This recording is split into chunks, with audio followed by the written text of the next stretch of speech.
Good morning, everyone. For my redesign project, I have chosen to redesign the Apple Podcast browse menu. I love listening to podcasts for everything from entertainment, news, education, and edutainment. I primarily listen to the podcasts on my phone or my laptop. One feature that I think could be better designed is Apple Podcast Browse feature. And so in the next slide, we'll take a look what it currently looks like. And then over the next few slides after that, I'll show you how I would redesign it.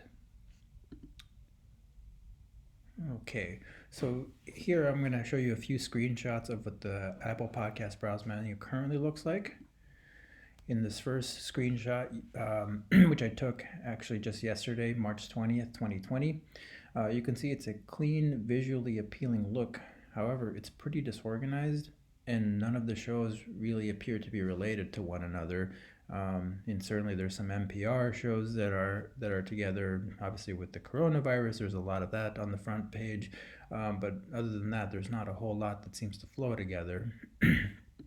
The second screenshot here is of Apple Podcasts' categories menu, which is also just below that first screenshot that I showed you. So it's fairly expansive. You have news, comedy, literature. For the purposes of this project, I chose the technology tab, which we'll see in this third slide here, or third screenshot.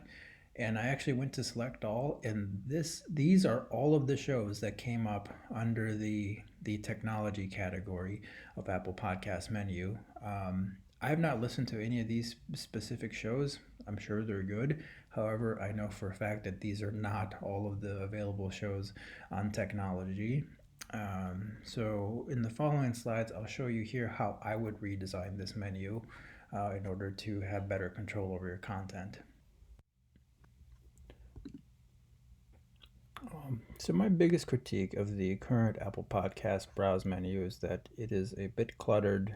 The shows seem to be unrelated, and it's a little bit difficult to actually find specific content. So what I've done here in my redesign is I've simplified the visual and the browse feature a little bit. So to begin with, at the top here, we'll have the search bar, which obviously will help you search for a specific show, content, person, interview, what have you. And then I broke it up into 4 different sections based on your current subscriptions here on the left. By the way, these thumbnails that you see here, the CME podcast, TimeSuck, and WebDev, are actual shows that I subscribe to.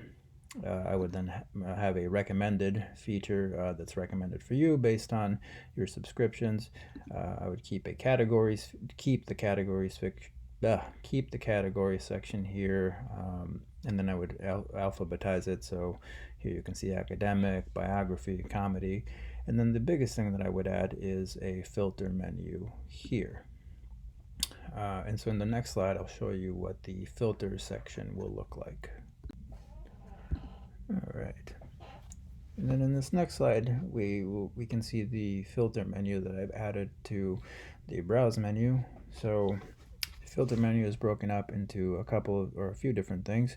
So for one thing, I would keep the search bar here at the top. I would have filter settings here on the left, and then filtered results on the right.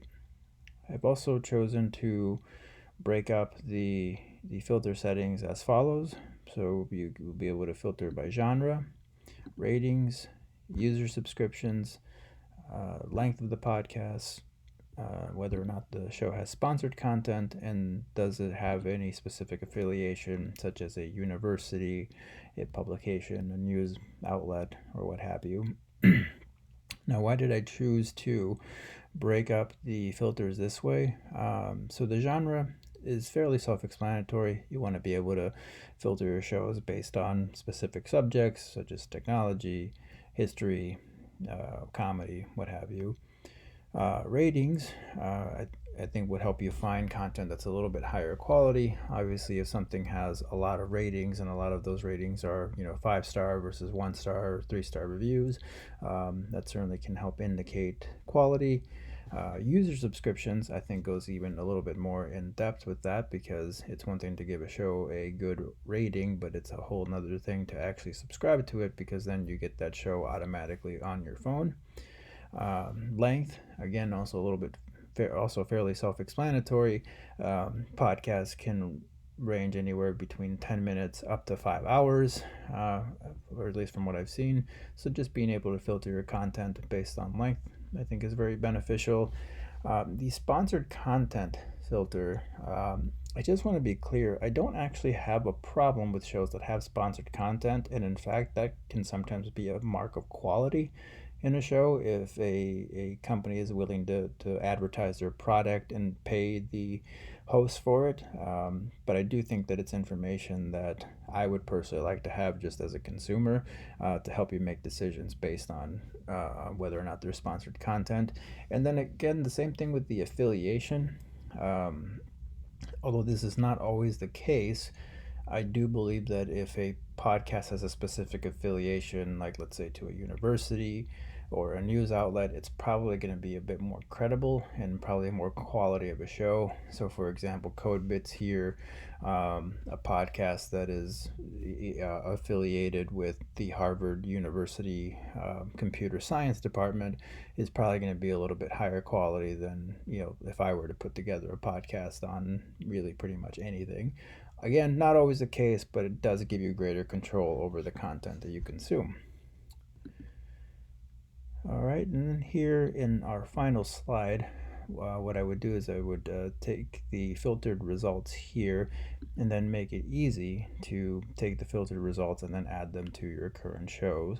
And again, all these thumbnails that you're seeing here, Code Bits, Florida Atlantic University, WordPress, and all these are real. These are all real shows that exist, and so then I would then just give people the ability to add the shows to their current library. So this is my Apple Podcasts browse menu redesign.